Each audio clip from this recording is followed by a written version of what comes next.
Assalamualaikum warahmatullahi wabarakatuh.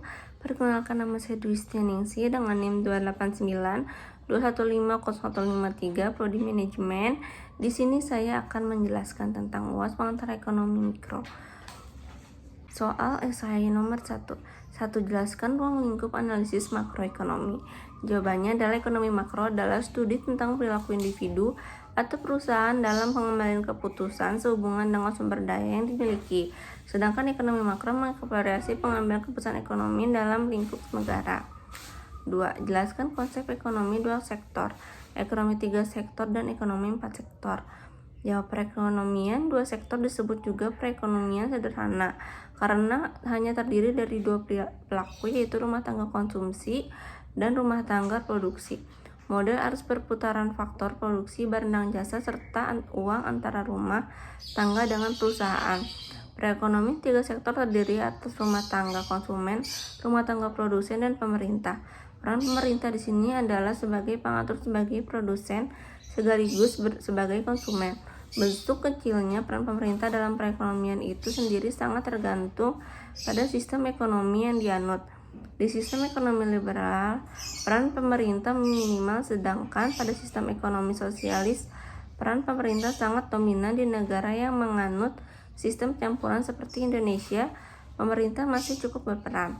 Dalam perekonomian 4 sektor, kita dapat melihat dua kelompok pelaku ekonomi, yaitu masyarakat luar negeri dan pelaku kegiatan ekonomi dalam negeri.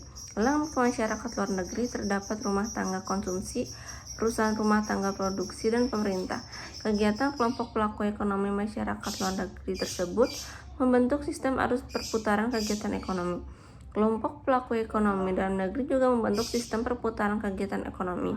Jadi masyarakat luar negeri maupun pelaku kegiatan ekonomi dalam negeri terdiri atas rumah tangga konsumen, perusahaan atau rumah tangga produksi, dan pemerintah. Mereka saling berinteraksi sehingga membentuk sistem perputaran faktor produksi barang dan jasa serta uang antara masyarakat luar negeri dengan pelaku kegiatan ekonomi dalam negeri. 3. Jelaskan pengertian ekonomi terbuka dan ekonomi tertutup. Jawab, perekonomian tertutup dijalankan oleh negara tanpa adanya hubungan kerjasama dengan negara lain, sehingga tidak terjadi ekspor dan impor barang. Sedangkan perekonomian terbuka dijalankan oleh negara dengan adanya hubungan kerjasama negara lain, sehingga terjadi kegiatan ekspor dan mengimpor barang. 4. Produk domestik bruto adalah suatu indikator yang dapat digunakan untuk mengukur kinerja perekonomian. Dalam perhitungan ada pendekatan pelonggaran dan pendekatan pendapatan. Jelaskan. Jawab, adapun cara menghitung produk domestik bruto atau PDB suatu negara adalah sebagai berikut. PDB sama dengan C plus I plus G tambah NX. PDB sama dengan produk domestik bruto. C adalah konsumsi rumah tangga nasional, I adalah investasi, G adalah konsumsi negara, NX adalah ekspor kurang impor. Menghitung menggunakan pendekatan pendapatan oleh faktor produksi. PDB sama dengan sewa plus upah plus bunga plus laba. Menghitung produk domestik bruto dengan pendapatan akan melibatkan jumlah pendapatan yang diterima oleh faktor produksi. Jadi secara garis besar PDB adalah ukuran kesejahteraan yang sempurna bagi suatu negara. Pilihan ganda nomor 1. Yang manakah dari yang berikut yang tergolong dalam konsumsi rumah tangga? Jawabannya adalah C. Membawa seorang turis makan di restoran. 2. Di bawah ini yang manakah termasuk dalam pendapatan nasional? Jawabannya adalah B. Pajak tak langsung.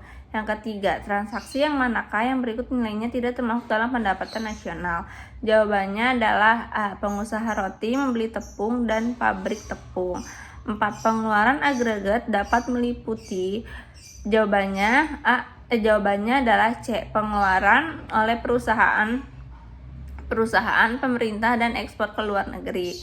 Yang kelima, komponen dalam perhitungan PDB dengan pendekatan pengeluaran, yaitu jawabannya adalah yang B. Pengeluaran konsumsi, pengeluaran investasi, pengeluaran pemerintah, dan ekspor bersih. Yang keenam, dalam perekonomian fungsi tabungan adalah S sama dengan min 200 plus 0,2Y. Pendapatan nasional pada keseimbangan adalah 2000. Berapakah investasi dalam ekonomi itu? Jawabannya adalah B. 200.